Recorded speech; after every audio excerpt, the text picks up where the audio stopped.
So today I want to talk about salaries. I want to talk about salaries because I saw this clip of Jordan Peterson once again, and he said that after about $60,000 a year, nothing above that improves your quality of life.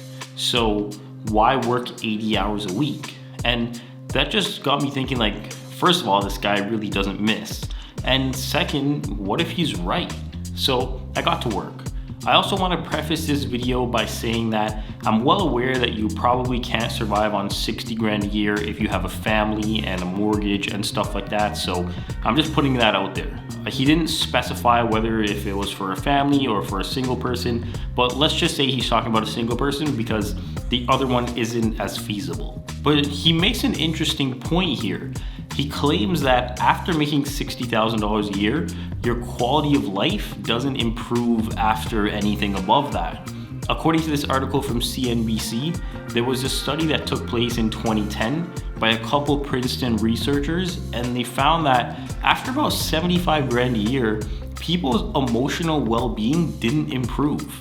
A more recent study from 2018 from Purdue University found that the ideal income point for individuals was $95,000 for life satisfaction and $60 to $75,000 for emotional well-being. The most interesting part is that after people started earning $105,000 and above that, their happiness levels actually decreased.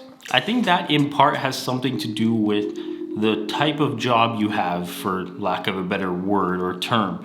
Let's be honest, making 100 grand a year is no easy task, and having to deal with the stress that comes with making 100 grand a year or the stress from that job is no easy task either.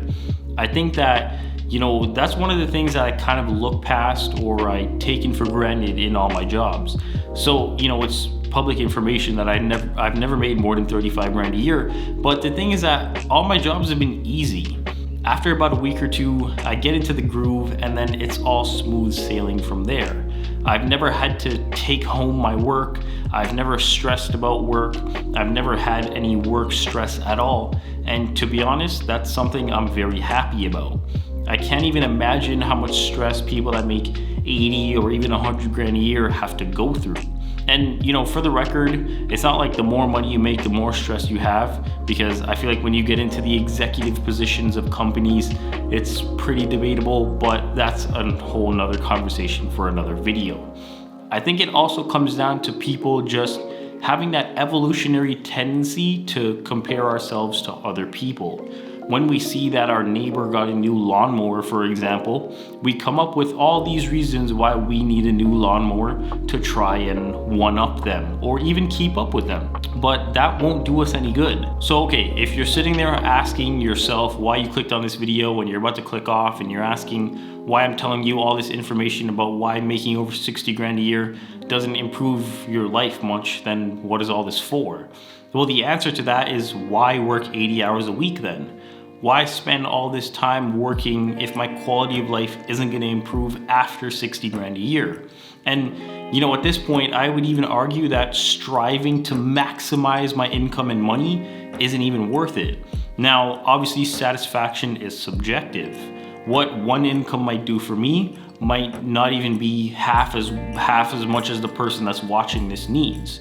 Right? It's also different because different people have different goals. See my last video for information on that. You can watch it up here. But in that same video, Jordan Peterson talked about the older you get, the less important your career and money becomes to you, and the more important your family becomes. And I think that's a true fact. I think we've all not been brainwashed, but we've been fed this lie that we always have to work, and we have to work 10-hour days, and then we have to come home and we have to work on a side hustle, and then we have to resell stuff on the weekends, and we have to do that from the time we're 20 until the time we're 60. And it's like, that's just not the truth.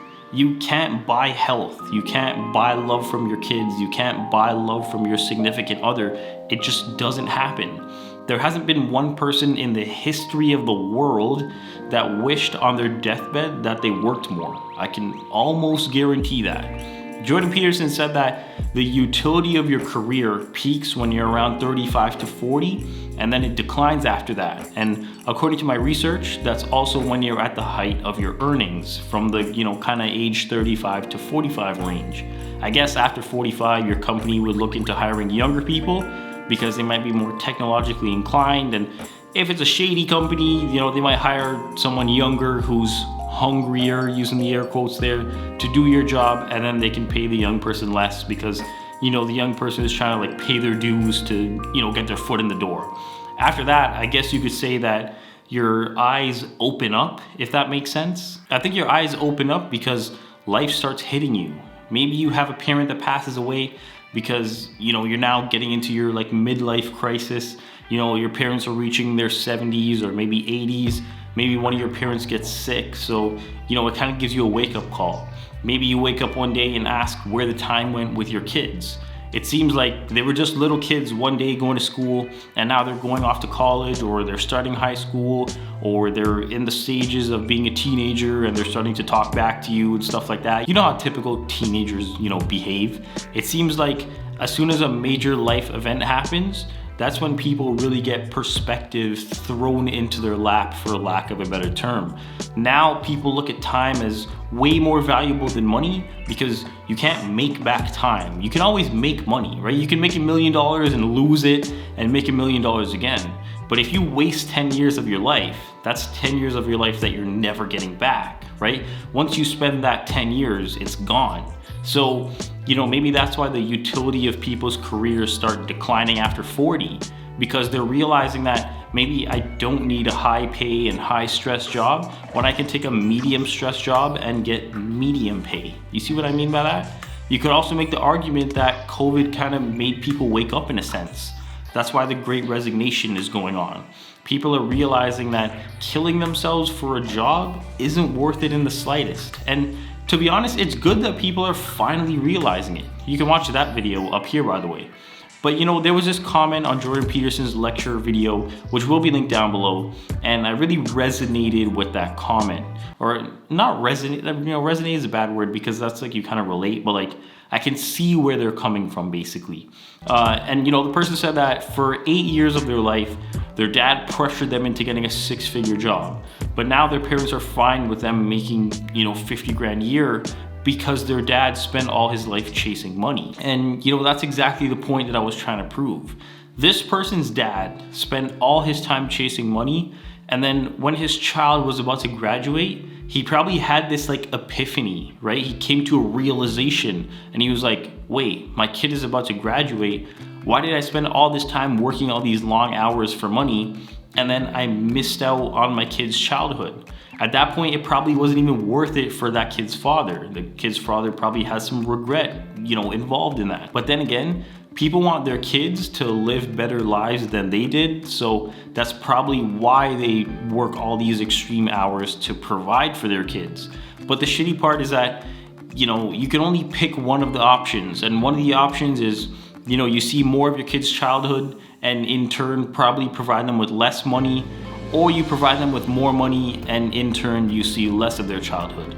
It's a very tight rope to walk because it's so easy to kind of teeter to one side and get carried away over there, and then you neglect the other side, and then you don't realize it until it's too late. I guess the bottom line of this video is that unless you don't care much about seeing your kids grow up, which you will probably regret, don't overwork yourself for money, because at the end of the day, it can't buy the 3 most important things. You can't buy health, you can't buy love, and you can't buy time. And as always, thanks for watching.